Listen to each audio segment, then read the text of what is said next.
Okay, so think about this. How do we really understand what shapes someone's life? Is it just one thing? Or is it, how all the different parts of who they are kind of mesh together? That's a great question to start with. Yeah, because today we're doing a deep dive into intersectionality, specifically how this idea is making its way into quantitative research, the world of numbers and stats. Right. And it's interesting, the term itself, it goes back quite a way. Kimberlé Crenshaw, a legal scholar, published it first in 1989. It came out of Black feminist theory. Exactly. And at its heart, intersectionality is this framework, this lens that says our experiences aren't just shaped by race or gender or class in isolation. Right.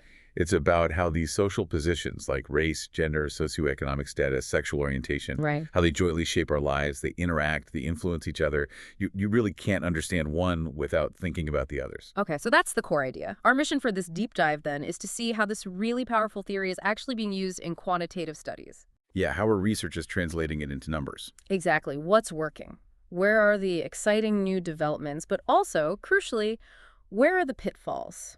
Where does it get tricky trying to make the data truly reflect the depth of the theory? Mm-hmm. One thing that really struck me looking at the sources was just how, new the quantitative side of this is. We said the theory goes back to 89, Right. but the quantitative papers, they basically didn't show up until 2001. And listen to this, something like 94%, almost all of them, have been published just since 2010. Wow, that recent. Yeah.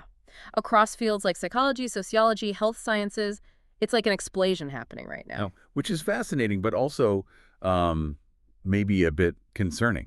Because what the sources also highlight is that intersectionality is, often misunderstood when people try to quantify it. Misunderstood how? Well, it seems things get lost in translation. For example, nearly 1 in 4 of the applied articles studied, that's almost 27%, didn't even define intersectionality. Seriously, just use the word without explaining what they're meant by it. Pretty much. And maybe worse, about 17–18% included things they called intersectional components. But these didn't actually reflect social power dynamics, which is kind of the whole point. Huh. So a superficial use of the term. It suggests that, yeah. And get this, almost half didn't even cite the foundational methods papers in this area. Okay, wait, half. That's a lot.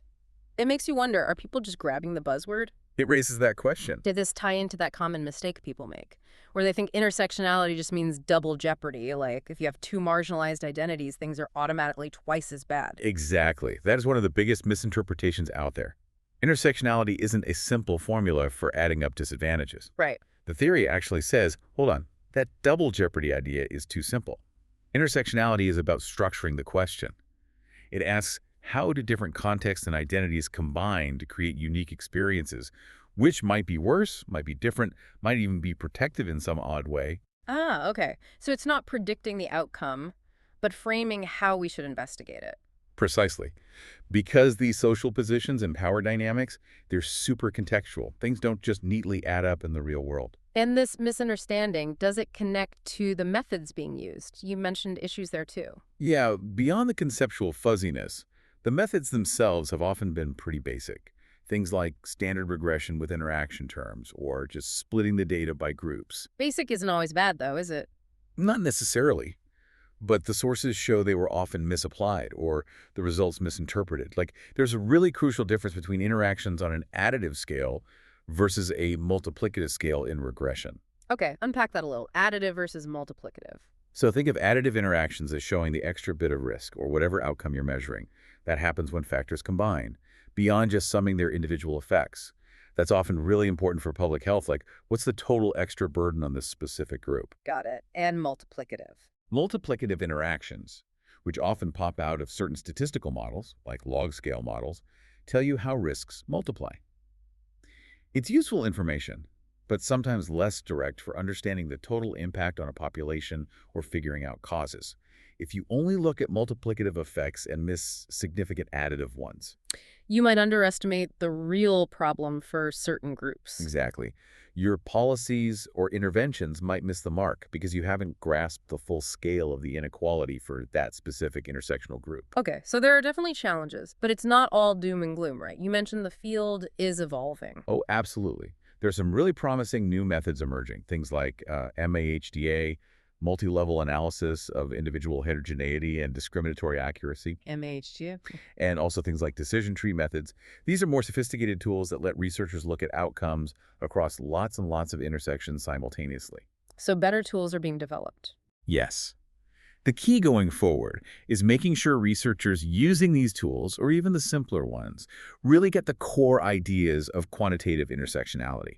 We need better reporting, clearer links between the theory and the data analysis, especially if we want to understand the causes of inequalities, not just describe them. Right, moving beyond description to explanation. Exactly. So wrapping this up then, it sounds like using intersectionality in quantitative research is booming, which is great news in many ways. Yeah, the potential is huge. But for it to be truly meaningful, researchers need that deep, solid understanding of the theory itself. It's not just another variable to plug in. Absolutely.